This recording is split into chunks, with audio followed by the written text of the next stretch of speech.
이제는 뭐 아주 자기 노래인 것처럼 잘 부르십니다. 감사합니다. 지난주에 우리가 목장 모임을 또 두 번째로 이렇게 모였는데 좀 어떠셨어요? 첫 번째 모임보다는 조금 좀 아무래도 좀 이렇게 공부도 하고 모이니까 좀 나아졌으리라 제가 믿습니다. 그리고 이제 좀 피드백을 좀 받아보니까 많이 재밌었다. 이제 이런 이야기도 나오고 또 교회에서 점심도 먹지 않고 일찌감치 나가서 바깥에서 식사하고 들어오신 그런 목장도 있고 그렇더라고요. 잘 하고 계십니다. 간식들 다 챙겨서 드셨어요? 목장 모임할 때? 6분 드셨는 모양이네. 알겠습니다. 자, 오늘 이제 마지막 강의 할 차례입니다. 왜 구역 모임 하면 안 되고, 왜 굳이 이름도 바꿔가면서 셀 목장을 해야 되냐. 오늘은 이제 그 이유에 대해서 좀 우리가, 뭐랄까요. 그 의미에 대해서 좀 밝혀보려고 합니다. 왜 셀그룹이냐, 왜 목장 모임냐를 사실 질문하기 전에 우리가 먼저 질문해야 되는 게 있어요. 그게 뭐냐면,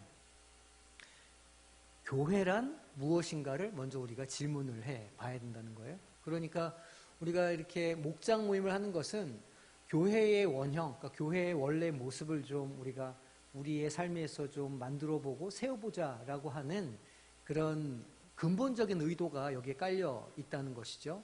그러니까 교회가 마땅히 가져야 할 모습이나 어떤 섬김이나 나눔의 모습을 우리가 목장 모임 안에서 미리 가져볼 수 있다는 겁니다. 우리가 그런 것들을 연습해보고 실현해보는 장소로서 목장 모임을 이렇게 모인다는 거예요. 우리가 첫 시간에도 이렇게 살펴보았지만 주님의 몸된 교회는 예수 그리스도를 머리로 하죠. 그래서 서로 다른 지체들이 어떻게 하고 있는 것일까요? 서로 연합하여, 그죠? 연합해서 하나의 유기체로. 살아있는 생명체는 시간이 지나면 어떻게 될까요? 점점 자연스럽게 성장하게 되겠죠. 그래서 이 세 가지가 좀 중요한 주제라고 할 수 있어요. 함께 연합을 해서 그냥 연합해서 굳어 있거나 이렇게 물체처럼 정지되어 있는 것이 아니라 서로 유기체로 연결되어 있다는 거예요. 서로 살아있는 생명력 있는 어떤 모임으로 이렇게 모여 있는다는 것이죠. 그러다 보니까 자연스럽게 성장이 일어나는 모임이 된다는 겁니다. 이게 이제 우리가 목장 모임을 하는 이유라고 할 수 있죠. 살아있는 유기체라고 이렇게 말하는 것은 성장하고 분화하며 또 다른 생명을 낳게 된다고 하는 의미가 여기에 담겨 있는 거예요. 모든 살아있는 것은 성장합니다. 그죠? 제가 이제 지난주 1부 때는 말씀드렸는데 2부 예배 때는 그 이제 에릭슨 얘기 좀 뺐는데, 에릭슨이라는 그 사회 심리학자가 있습니다. 근데 이분이 이제 한 얘기가 어떤 거냐면, 사람은 평생 성장한다는 거예요. 그러니까 이제 우리가 생각하기에 성장은 대충 한 청년기까지 한 20대, 30대까지는 성장하다가 이제 말년이 되고 지나가면 이제 이렇게 퇴화가 된다. 이렇게 이제 생각을 하기가 쉬운데, 에릭슨이라는 학자는 그렇게 얘기하지 않았어요. 태어나면서부터 죽을 때까지 우리는 계속 성장해 간다. 이제 이렇게 이야기를 하는 것이죠. 교회 공동체도 마찬가지인 것 같아요. 한 공동체가 만들어지고 자라다가 어느 순간에는 공동체가 이제 말하자면 마지막 단계에 가면 나뉘어지는 거죠. 나뉘어지는 것은 어떻게 보면 한 알의 밀알이 땅에 떨어져 썩는 것과 같은 것이라 할 수 있어요. 그렇게 썩어지면 또 다른 생명을 낳게 되는 그런 이제 상황이 오는 것이죠. 그러니까 성장하고 분화하며 또 다른 생명을 낳는 것이 이 교회 공동체의 본래의 모습이고, 우리가 목장 모임에서 그것을 실현해 보아야 하는 것이죠. 어떻게 그렇게 할 수 있느냐? 많은 사람들은 교회에서 무엇을 찾기를 원할까요? 교회에서 은혜를 찾기를 원합니다.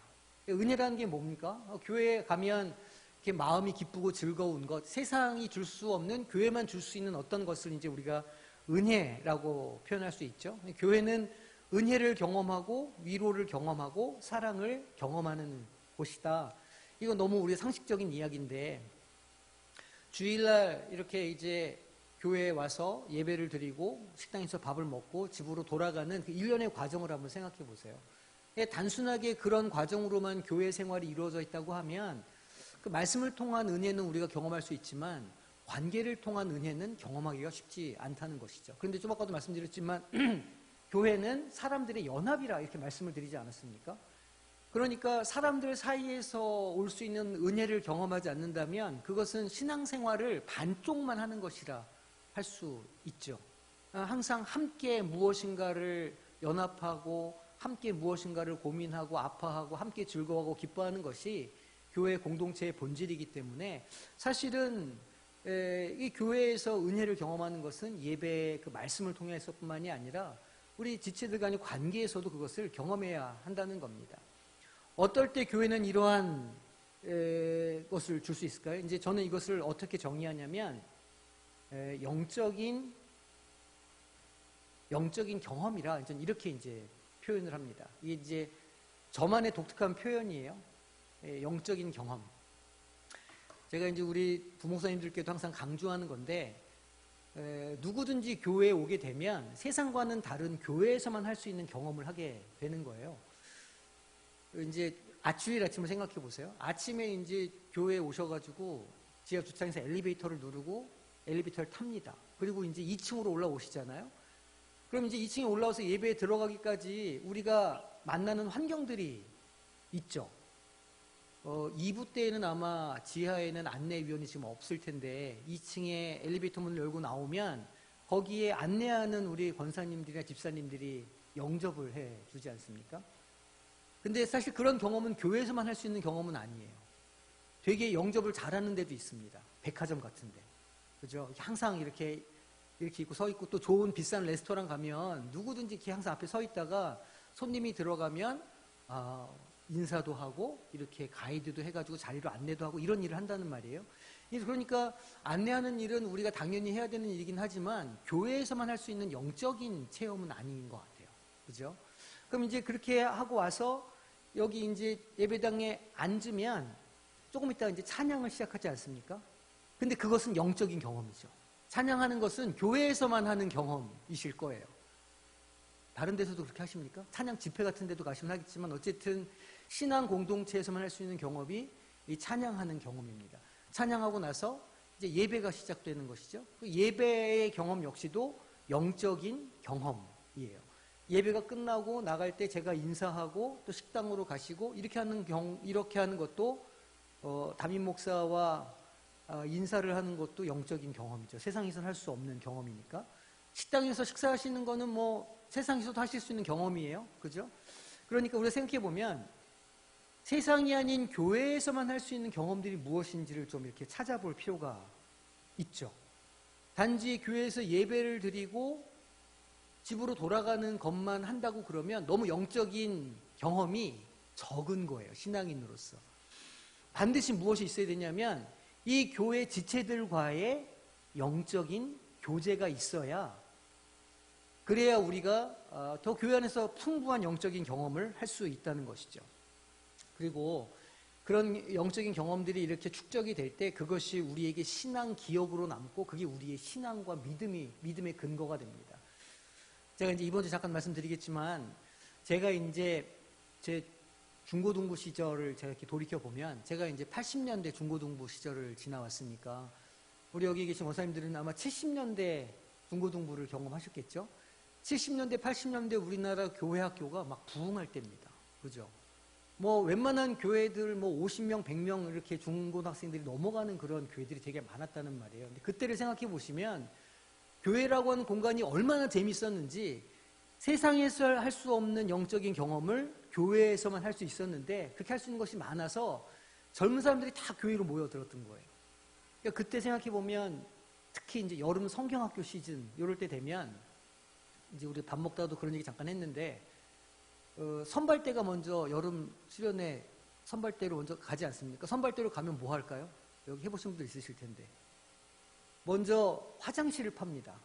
화장실 파요. 화장실이 없는 곳을 보통 가니까 수련회를 가면 화장실 파야 되고 그 다음에 아궁이 걸 솥단지 걸 아궁이를 만들고 다 해보셨죠? 그 이제 우리 권사님들 다 밥 해주러 가는 거 아닙니까? 3박 4일 수련회 하면 메뉴가 정해져 있죠.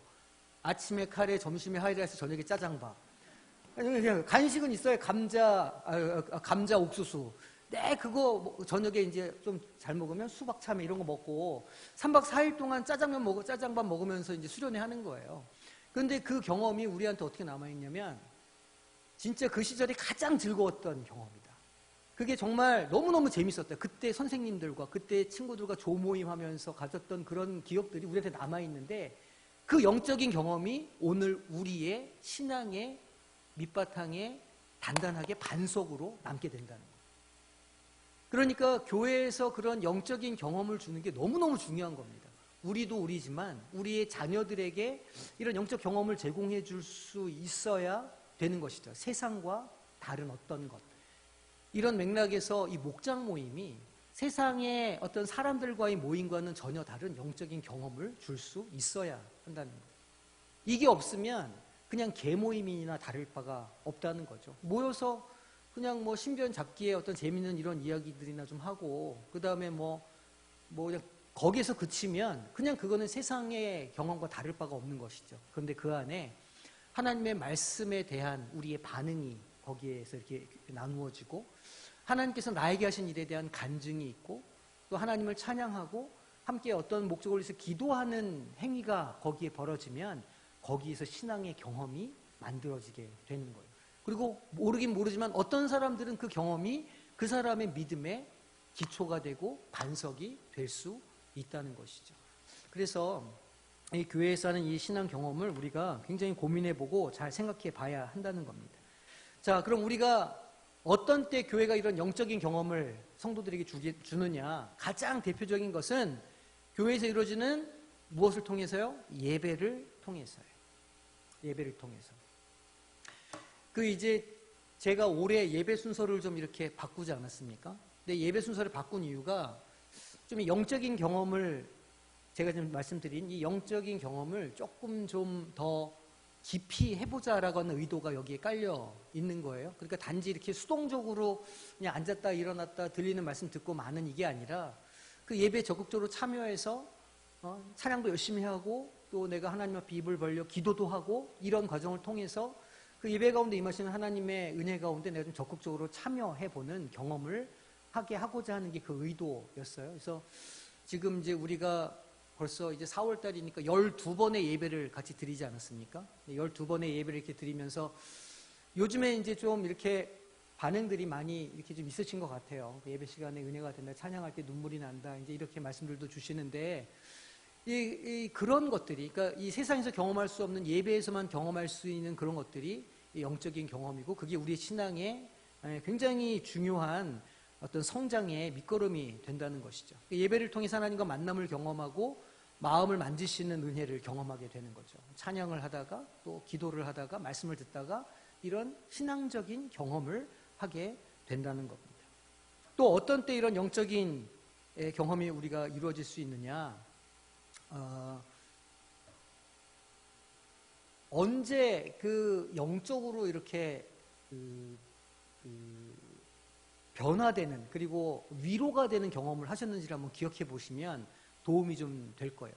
그러니까 우리가 예배 때, 기도회 때 이렇게 받는 은혜도 은혜지만 또 어떤 때 우리가 교회 공동체로서의 그런 은혜를 경험하실 수가 있을까요? 언제냐면 누군가 내 마음을 알아주는 사람이 옆에 있을 때입니다. 그러니까 내가 영적으로 또 정서적으로 신체적으로 굉장히 괴롭고 고통스러울 때 그 교회에 있는 지체가 뭐 집사님이 혹은 어떤 교역자가 아니면 재직들이 와가지고 위로해주고 힘을 줄 때, 삶이 정말 공고할 때 와서 물질적으로 영적으로 도움을 줄 때 우리가 이제 교회 공동체 어떤 강력함들을 경험하게 되는 것이죠. 흔하게 경험할 수 있는 건 이제 장례식 같은 때예요. 세상 사람들 장례식 치르려고 그러면 머리가 아프거든요. 뭐 장례식장 잡고 뭐 이렇게 무슨 뭐 상조 불러다가 뭐 이렇게 해야 되고 뭐 이렇게 이제 그런 것들이 복잡한데 사실 교회 공동체에 있으면 그런 장례 같은 것들을 치룰 때 이제 딱 알게 되는 거죠. 아, 내가 교회 공동체에 속해 있구나. 이런 게 이제 그럴 때 그런 순간이 분명하게 느껴지게 된다는 겁니다. 그러니까 이렇게 보이지 않는 하나님과의 만남이 굉장히 중요하죠. 그러니까 예배를 통해서 우리가 보이지 않는 하나님과 이렇게 만남을 갖지만 사실은 그 신앙생활을 지속할 수 있는 힘이 되는 건 결국은 그 교회 안에 있는 또 다른 사람들이라는 거예요. 그러니까 수직적으로는 하나님과의 관계가 굉장히 중요하지만 교회 안에서 수평적인 관계, 그러니까 우리 지체들 간의 관계, 사람과의 관계가 참 중요하다는 것이죠.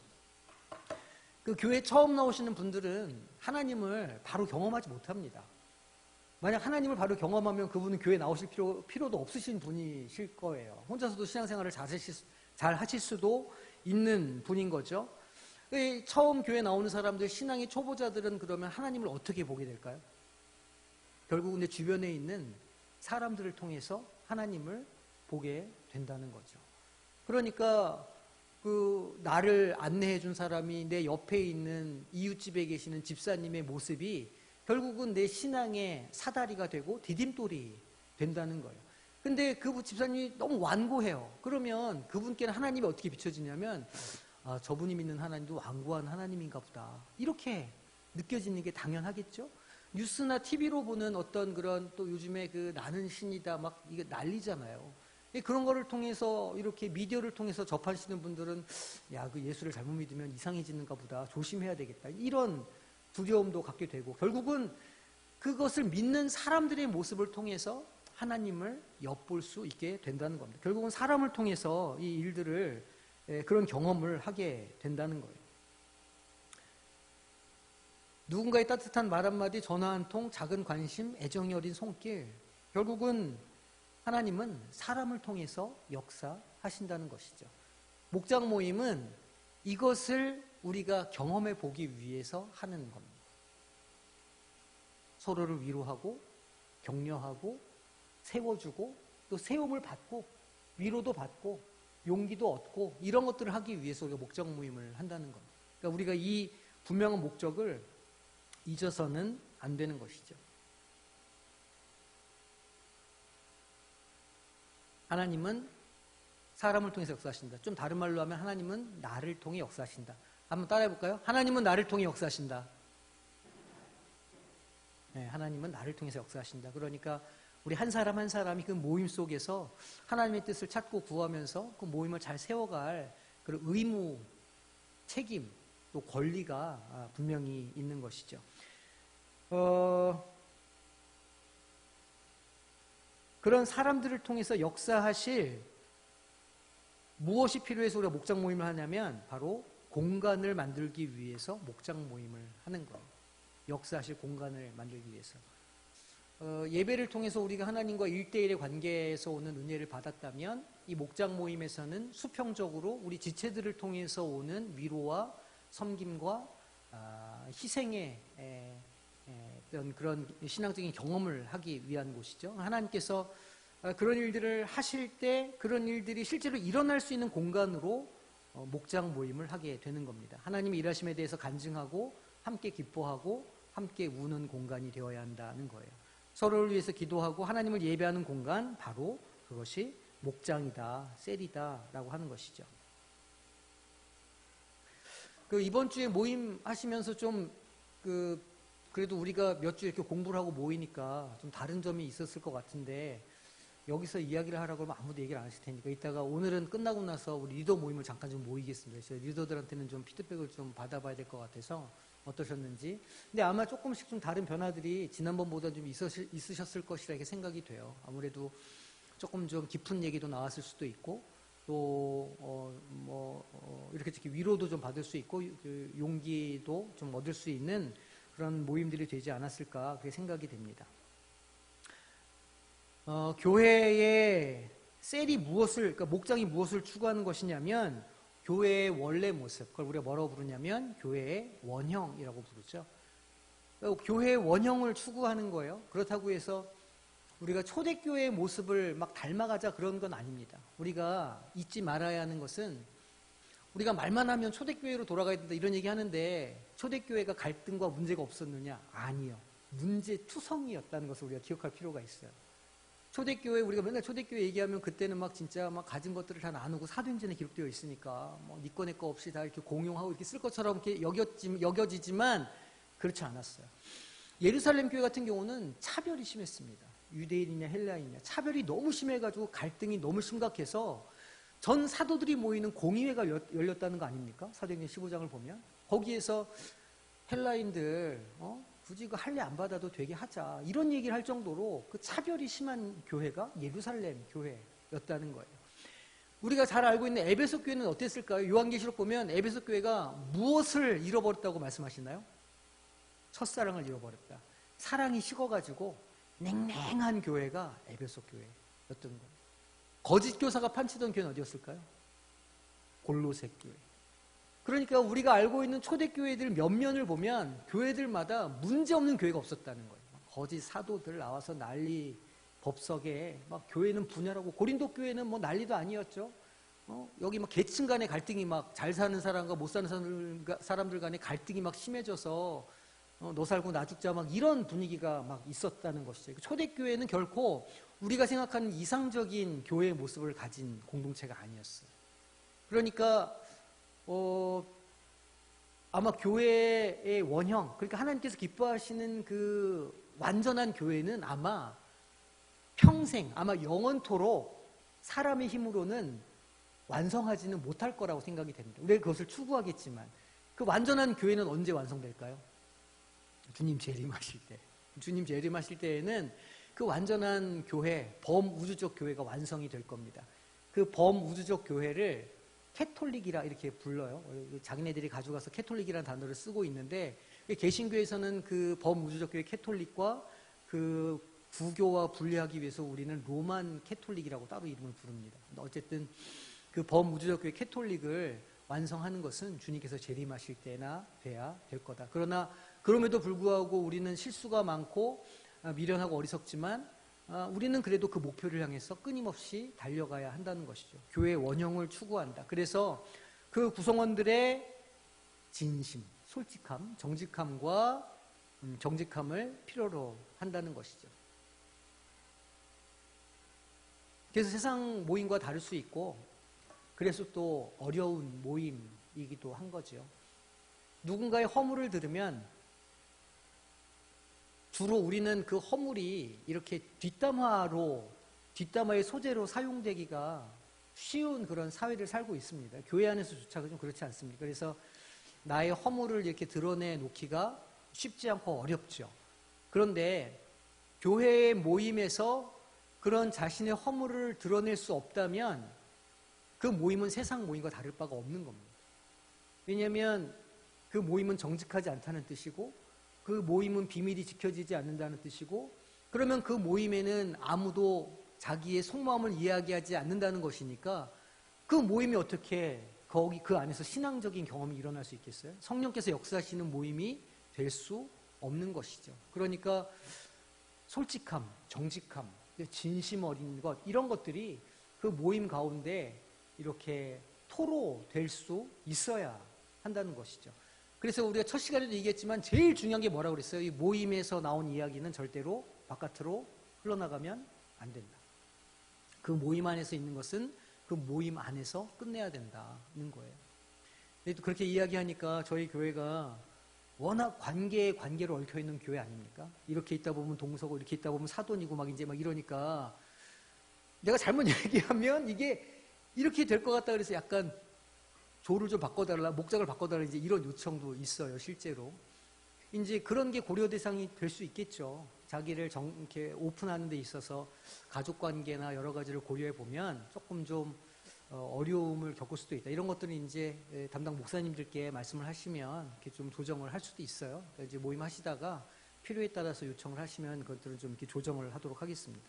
어쨌든 그래서 이 정직해야 되기 때문에 이 모임이 어려운 거예요. 편안하게 모여서 신변잡기 이야기를 이렇게 나누다가 돌아가면 편하죠. 자기를 드러내지 않아도 되고 그냥 그런 척 하다가 헤어지면 되니까 편하지만 그건 교회의 모임이 아닌 겁니다. 그 시간 낭비죠.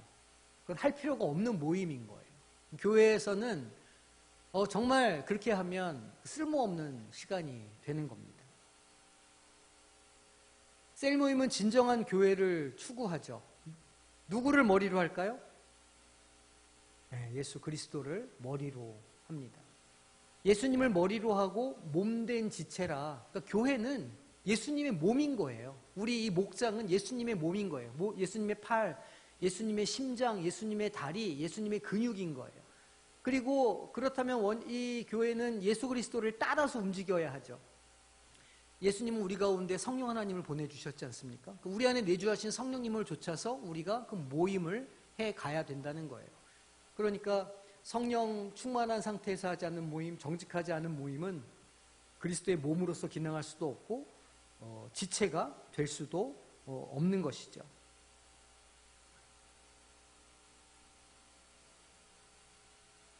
그리스도를 머리로 한다는 것은 무슨 의미냐면 말씀을 듣는다는 거예요. 하나님의 말씀을 따라간다는 거예요. 분명하죠. 예수님을 머리로 한다는 것은 주님의 말씀을 쫓아간다는 의미가 여기에 분명히 있습니다. 그리고 뿐만 아니라 거기에 세워진 리더십, 그러니까 목장 리더, 교회에서는 담임 목사, 목장에서는 목장 리더, 그리고 각 세워진 리더들에게 무엇을 하는 것을 의미하냐면 순종한다는 것을 뜻하기도 하는 거예요. 이제 그 권위를 위임받은 것이죠. 그 목장의 리더는 그 권한을 위임받은 사람인 거예요. 그러니까 어쨌든 목장의 리더로 있는 사람에게는 순종해야 한다. 그렇게 질서가 잡혀 있어야 우리가 이 한 뜻을 좇아서 나아갈 수 있다는 것이죠. 그러니까 리더십이 하나님의 말씀을 벗어나지 않는 한, 담임 목사가 하나님의 말씀에서 벗어나지 않는 한, 그런 것도 분명히 경계해야 되겠죠. 이상한 데로 가는 게 아닌가? 이단이 아닌가? 뭔가 잘못 가르치는 게 아닌가? 이런 건 영적 분별을 분명히 해야 되지만 분별했을 때 문제가 없으면 그 권위에 순종해야 한다는 겁니다. 그래야 한 뜻으로 모일 수 있고 한 뜻을 가지고 움직일 수 있게 된다는 것이죠. 그러니까 그리스도의 지체가 된다는 것은 구성원 간에 진실한 교제가 있어야 한다는 것을 뜻하고, 여기에서의 교제는 그냥 주일 하루 혹은 주중 하루만을 의미하는 게 아닙니다. 마치 친한 친구처럼, 이웃처럼 아주 일상적으로 교제하고 함께 살아가는 것, 이것이 목장 모임에서 추구하는 모임의 형태고 모습이라는 것이죠.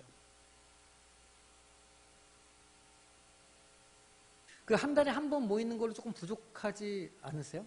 이제 여건이 조금 안 되니까 다시 평일날 목장 모임을 한다 그러면 조금 좀 부담스러우실 거예요. 모이는 집도 그렇고 또 다들 시간도 안 되고, 요즘엔 또 다들 이렇게 저렇게 일을 하시지 않습니까? 또 나이 드신 우리 시니어들도 요새 노인 일자리가 계속 이렇게 있으니까 또 계속 일하러 나가시고 이렇게 해서 모이는 시간이 아마 여의치가 않으실 거예요.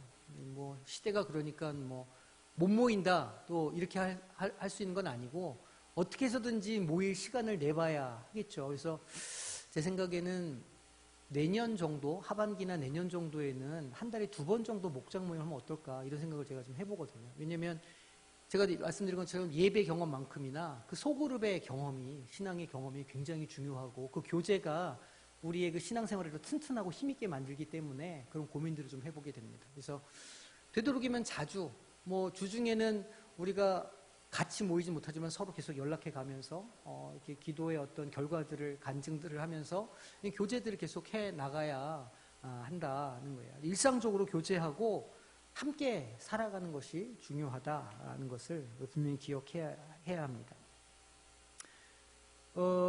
목장 리더 혼자서 여러 명을 돌보라는 의미가 아니에요. 목장 리더 한 사람이 막 계속 일주일에 하루에 한 번씩 막 목장원한테 전화해가지고 잘 지내냐, 어떠냐, 이렇게 마치 담임 목사가 신방 전화하는 것처럼 그렇게 하라는 의미가 아니고, 다 같이 함께 하라는 뜻이죠. 목장의 진정한 리더는 예수님이시고, 그리고 그 예수님 아래 지체로 모인 사람들은 서로를 격려하고 서로를 세워줄 필요가 있는 것이죠. 그래서 함께 세워가야 하는 겁니다. 목장원들은 서로를 돌봐줘야 하는 거예요. 일방적으로 누구 한 사람이 여러 사람들이 이렇게 하는 게 아니라 그 안에 서로가 서로를 이렇게 잘 돌볼 수 있어야 하는 것이죠. 또 무엇이 일어나야 되냐면 의사소통이 잘 일어나야 되는 겁니다. 누군가 조금 좀 싫은 소리를 해도, 또 이상한 소리를 해도 그것들을 다 수용하고 들어주고, 또 누군가 조금 불편한 이야기를 해도 또 그 얘기를 듣고 서로 뭔가 좀 모임을 고쳐나가고, 이런 일들이 일어나야 되는 것이죠. 의사소통이 잘 돼야 언로를 막지를 않아야 그 자유로운 교제가 가능한 겁니다. 그리고 상호 의존적이어야 해요. 뭐 혼자서 독불장군처럼 이렇게 할 수 있는 것이 아니기 때문에 또 목장 모임이라는 게 목장 리더만 있다고 해서 이렇게 이루어지는 것도 아니고 서로 도와주고 서로 협력할 때 이것이 일어날 수 있어서 목장 리더는 목장원들을 의지하고 목장원은 목장 리더를 의지하고 서로 의지하는 가운데 이 일들을 감당할 수 있어야 되는 것이죠.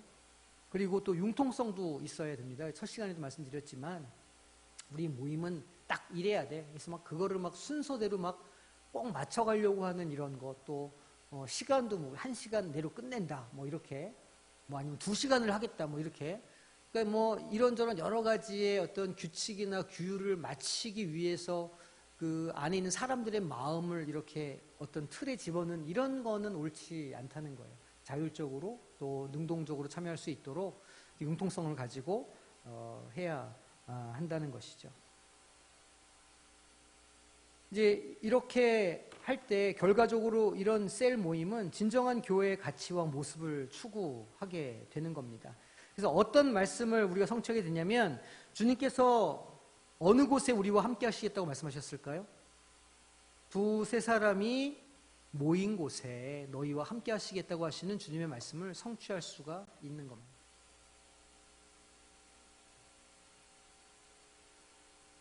두세 사람이 모인 곳에 너희와 함께 하겠다 이렇게 하신 주님의 말씀을 우리가 이루게 되는 것이죠.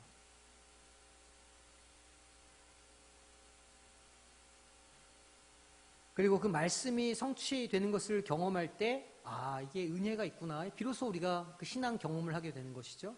신앙 경험을 통해서 또 우리의 영성이 또 우리의 신앙이 자라게 됩니다. 거기 이제 참여한 다른 초신자들도 당연히 그 안에서 신앙의 경험들을 하게 되고 성장하게 되겠죠.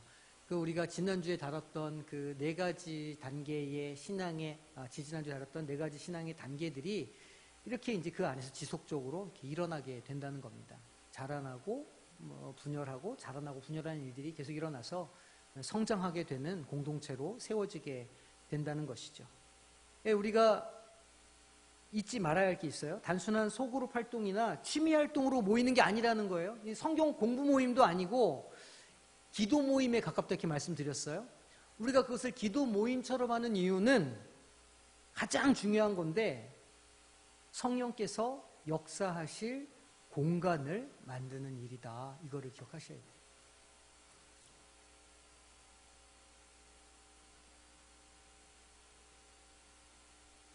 제가 이제 우리 아둘람 기도회를 이제 올해부터 시작하지 않습니까? 근데 이제 제가 보는 관점으로는 지난 코로나 3년 또 그 이전에도 어느 순간 이렇게 교회에서 막 이렇게 통성으로 기도할 수 있는 시간들이 점점 사라졌어요, 한국 교회에.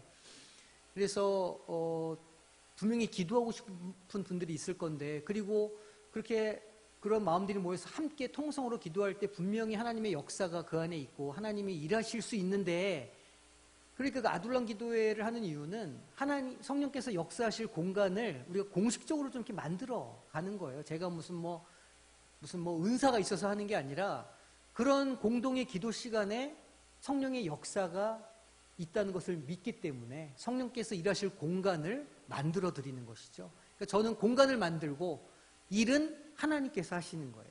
이해가 되시죠? 그래서 아둘람 기도회를 하는 것이거든요.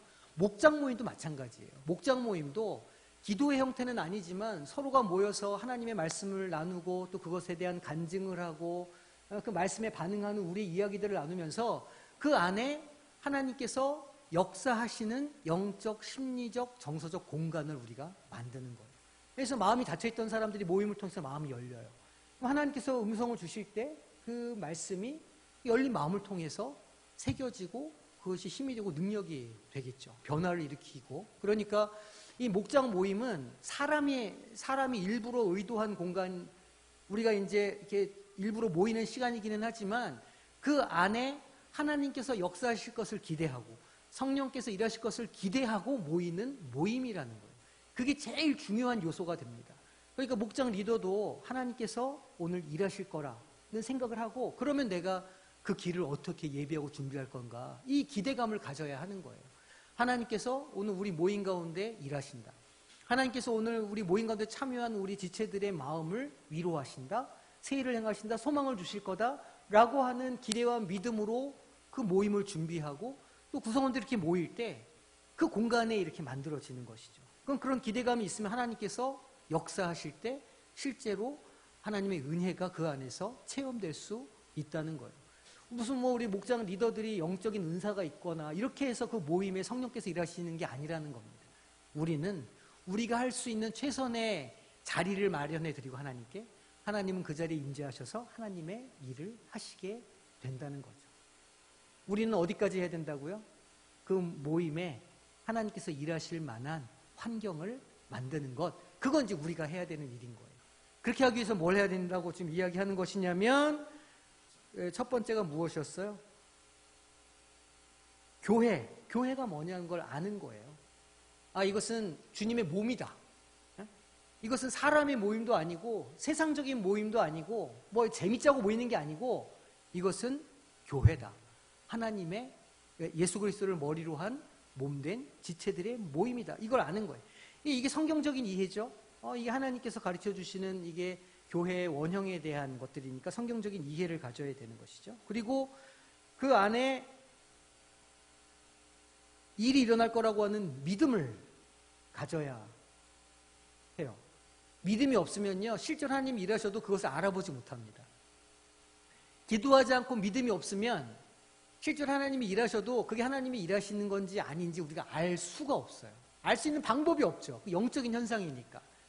그런데 우리가 믿음을 가지고 기도하며 그 모임을 준비하면 그 안에서 어떤 일이 일어날 때 하나님이 일하시는 데를 분별하고 볼 수 있는 거예요.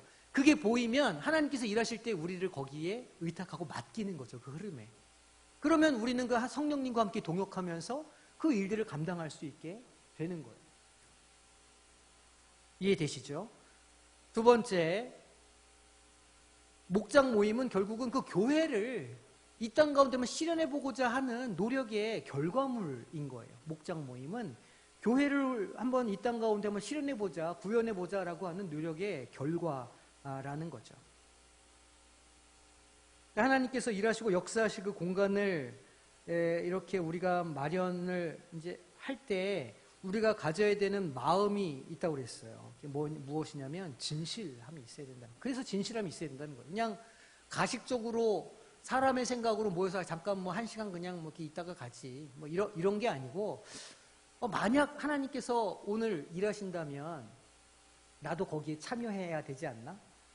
만약 하나님께서 무엇인가 그 모임을 통해서 어떤 일들을 하시길 원하신다면 내가 정직해야 되는 것 아닌가? 이런 고민을 해봐야 되는 거예요. 그런 고민을 하고 그런 마음을 가지고 그 모임에 참여를 해야 되는 것이죠. 그리고 같은 말이지만 정직해야 돼요. 나 자신에게도 솔직해야 하고 타인에 대해서도 정직해야 합니다. 어느 정도 수준까지 정직합니까? 나 당신 미워요라고 말할 수 있습니까? 그렇게까지는 하시면 안 되고 제 생각에 한 75%나 80%까지는 정직하셔야 돼요. 100% 정직하지 않은 건 정직하지 않은 게 아닙니까? 아니에요. 그건 지혜죠, 지혜. 85% 정도까지는 정직하셔야 된다. 그리고 서로를 신뢰해야 된다. 여기에는 비밀 유지가 포함되어 있는 거예요.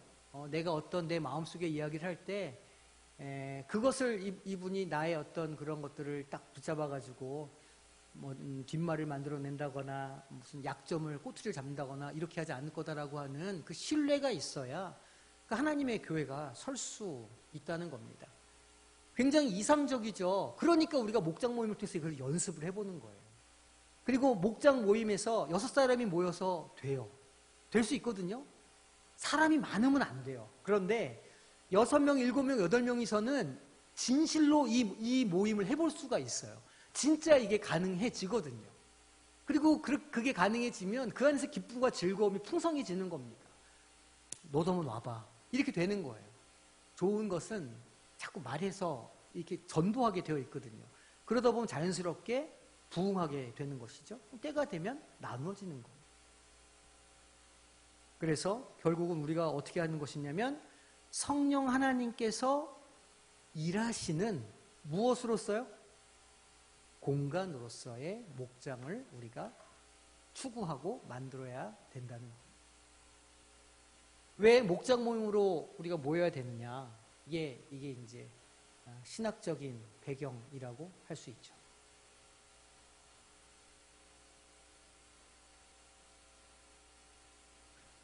정리를 좀 다시 한번 해볼게요. 우리가 목장을 왜 하느냐? 교회라고 하는 것을 우리의 현실에 실제 그 성경의 가치에 맞는 것을 한번 구현해 보기 위해서 모이는 거예요. 목장은. 당연히 그 안에서 우리는 하나님께서 일하시는 것을 기대하고 믿음을 가지고 그 모임에 참여를 해야 하죠. 그리고 하나님께서 일하시려면 그 안에 참여하는 구성원들이 정직해야 돼요. 진실해야 돼요. 믿음을 가지고 사모함을 가지고 그 모임을 모여야 되겠죠. 그렇게 모일 때 성령님께서 일하실 공간이 만들어진다는 거예요. 그리고 성령께서 일하시면 그때는 우리가 알게 되겠죠. 아, 하나님께서 일하시는구나. 하나님께서 역사하시는구나. 그렇게 알게 되면 은혜를 받고 신앙적인 경험을 하게 되고 그것이 우리의 믿음의 반석이 되고 우리가 자라게 된다. 이렇게 이제 말씀드릴 수 있는 것이죠. 이해가 다 되셨습니까? 이해가 안 되셨습니까? 다시 한번 이해가 되셨습니까? 두 가지죠. 제가 설명을 너무 잘해가지고 100% 이해하셨거나 아니면 하나도 모르겠거나 둘 중에 하나인데 저는 전자라고 믿고 늘 앞으로 달려갑니다. 그래요. 우리 또 잠깐 모여가지고 그룹 토의를 좀 해볼까요? 또 한번 이렇게 주섬주섬 모여보세요. 이렇게 몇 분이 이렇게 싹 또. 이쯤 되면 자동적으로 모이시게 돼 있는데 자 모여보세요. 자, 첫 번째 질문은 무엇이냐면 교회라고 하는 모임이 사람들이 보기에 어떤 모습이어야 할까 하는 걸 한번 얘기를 한번 해보세요. 교회는 이래야 되는 거 아니야? 교회라고 하는 곳은 이런 곳이 되어야 하는 게 아닐까? 이런 이야기를 한번 해보세요. 자, 두 번째는 그러면 이 목장 모임의 구성원들이 이 모임에 대해서 가져야 할 태도는 어떤 것일까? 목장 모임에 대해서 우리가 어떤 마음을 가져야 될까? 이 두 가지에 대해서 한번 이야기를 해보시기를 바랍니다. 이쪽 모임 완전 부흥했는데? 지난주에 비해서 3명이 늘었는데요? 좋습니다. 자, 이제. 아니, 거기 두 분밖에 없어요.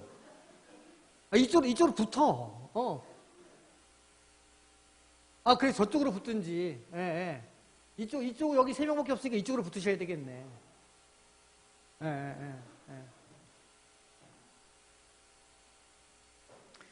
자, 교회가 가져야 될 당연한 모습, 세상과 구별되는 모습은 무엇일까 한번 얘기해 보시고, 두 번째로는 그 목장 모임을 갖는 사람들의 마음은 어때야 되냐, 태도는 어때야 되느냐, 두 가지예요. 한번 얘기 한번 해보세요.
자, 이제 슬슬 마무리하시고 앞을 좀 봐주시기 바랍니다.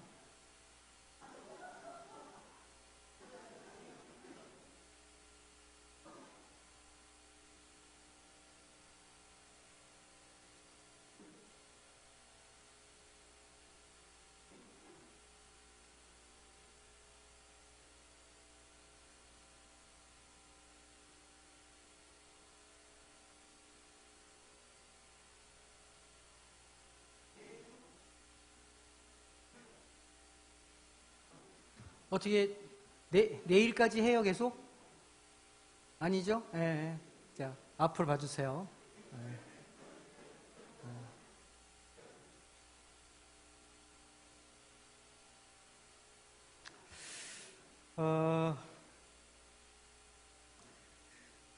오늘 좀 바쁜데 오늘 마지막 시간 아닙니까? 이제 첫 번째 이제 우리가 강의를 성광 아카데미 제1회 수료생들이 지금 탄생하는 순간입니다. 모든 과목 중에 첫 번째 이제 4주 과정이 끝나는 날이어서 나가서 미리 지금 저기 그 출석부 고기를 찢으세요. 반을 쫙 찢어. 네, 찢어가지고 나가서 도장 찍어가지고 제출하고 가시면 돼요.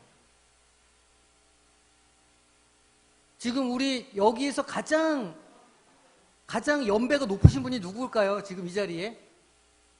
가장 연배가 높으신 분이 누구셔요? 이 자리에서 지금?